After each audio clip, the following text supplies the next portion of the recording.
Hi guys, good morning with Daddy. So karon, nako sa Mindanao guys, diri sa Zamboanga, Maganay, Sibugay, sa buog dapit kay bisita ni sa iyang auntie o sa iyang gipuy-an. So karon, nami diri sa ilahang garden guys. Oh, grabe kadako guys. Oh guys, apa diri sa babaw guys. Oh.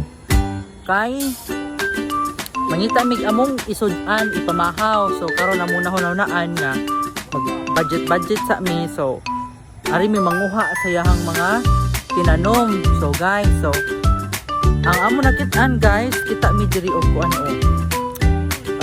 pipino. What's up guys? Wait lang, kanadali na akong partner. Oh guys, first time jud nako makakita og pinakadako nga pipino sa entire life. Tara guys, excited na ba mo tanaw? Tara guys. Taran. Oh, asa ka nga pipino guys. Ato ni sa tuwa pitinag yung mahalaan di ba? Awa.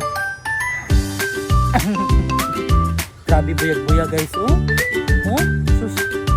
Tagpila na kani sa Cebu City or sa diha sa tuwa. Sus. Gamay ang gagmay ani gani mahal kay sa tuwa. Oh, for sale pipino. 1,000 charot lang. Oh, mga yads. Inani ba kadako mga yads? Comment lang sa comment section. Bitaw char lang guys. Ay, kanang guys, o dako jud kay guys. Awa. So, that's all for today. So, sa next na video mag-live sa kuglaing nga mga tanom ha. So, bye-bye.